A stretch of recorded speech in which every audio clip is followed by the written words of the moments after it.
Assalamualaikum dan salam sejahtera. Untuk bahagian ini, cikgu akan menerangkan tentang acara lontar peluru dan lompat jauh.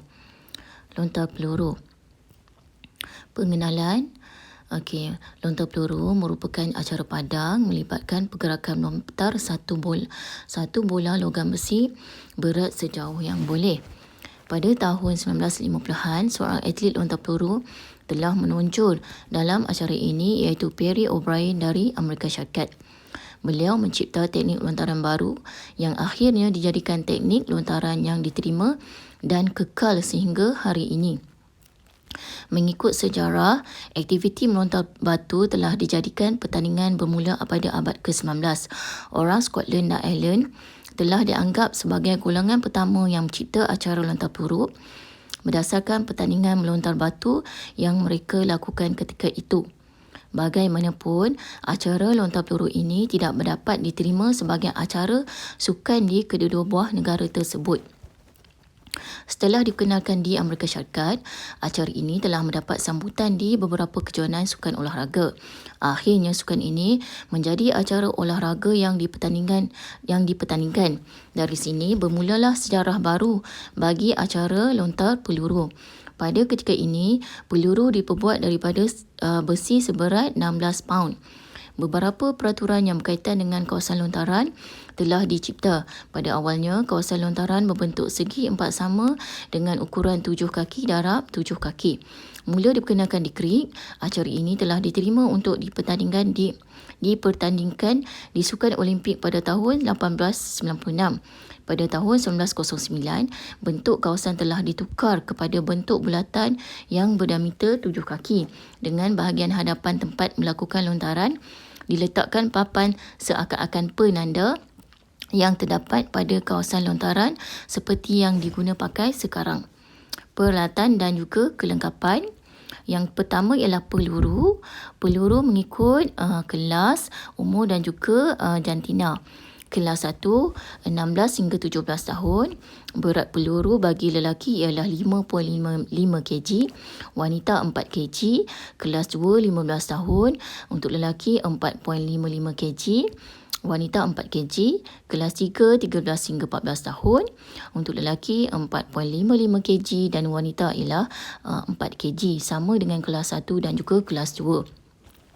Perbezaan berat peluru perlu memudahkan lontaran dibuat mengikut keupayaan peserta berdasarkan peringkat umur.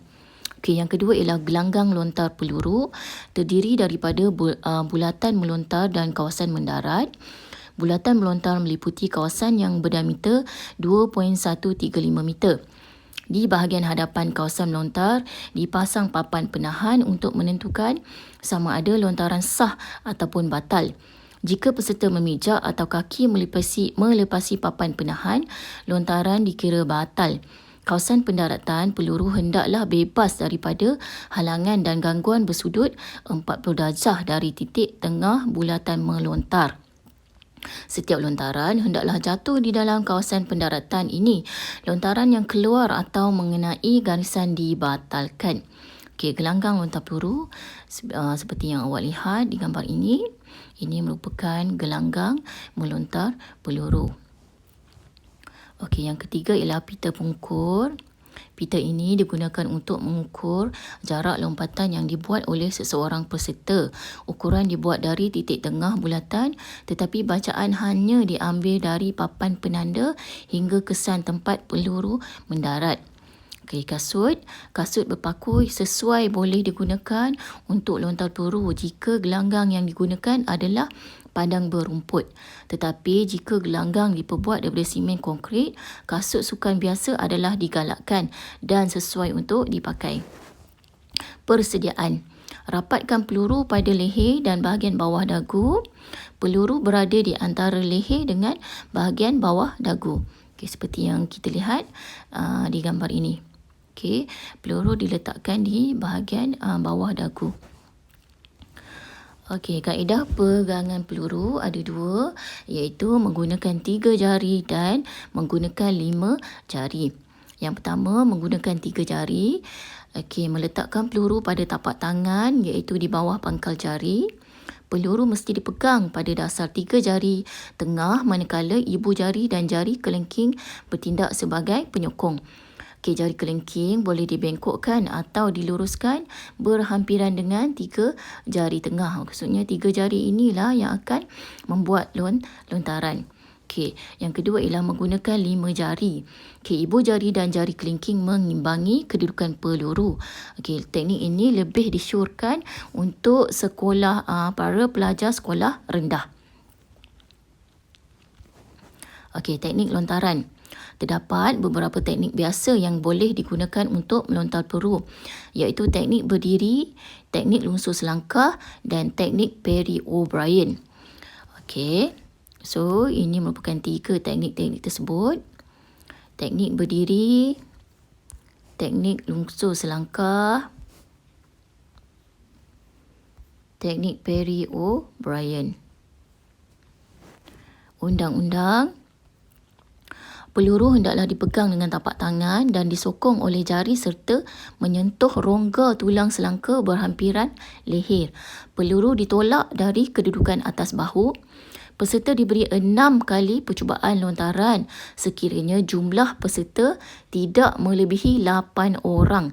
Lontaran hendaklah dibuat dalam bulatan atau kawasan lontaran dan peluru mesti mendarat di dalam kawasan mendarat. Lontaran yang keluar dari kawasan mendarat dikira batal. Peserta tidak dibenarkan meninggalkan kawasan lontaran sebelum peluru mendarat. Okey, peserta dibenarkan keluar dari sebelah belakang bulatan lontaran. Sekiranya peserta keluar dari sebelah hadapan, lontaran itu dibatalkan. Okey, peserta tidak dibenarkan memijak atau menyentuh papan penanda semasa membuat lontaran. Peserta yang melakukan lontaran paling jauh dikira pemenang. Terdapat 4 orang pengadil yang terlibat, iaitu pengadil pertama menentukan cara dan kedudukan peluru, pengadil kedua mengawasi kedudukan kaki peserta, pengadil ketiga dan keempat mengawal tempat peluru mendarat. Mengukur jarak lontaran. Jarak lontaran diukur dari kesan peluru di kawasan mendarat sehingga ke bahagian dalam penahan atau garisan bulatan. Hujung pita pita ukur ditempatkan pada bahagian kesan peluru yang paling dekat dengan bulatan lontaran. Pita ukur ditarik sehingga di tengah bulatan. Bacaan pita yang bertemu dengan bahagian dalam penahan akan menunjukkan bacaan lontaran. Bulatan melontar peluru dan cara mengukur jarak lontaran. Okey, ini merupakan bulatan dan juga bagaimana untuk mengukur jarak lontaran. Okey, daripada garis pusat bulatan sehingga titik kosong iaitu pita ukur pada kesan peluru.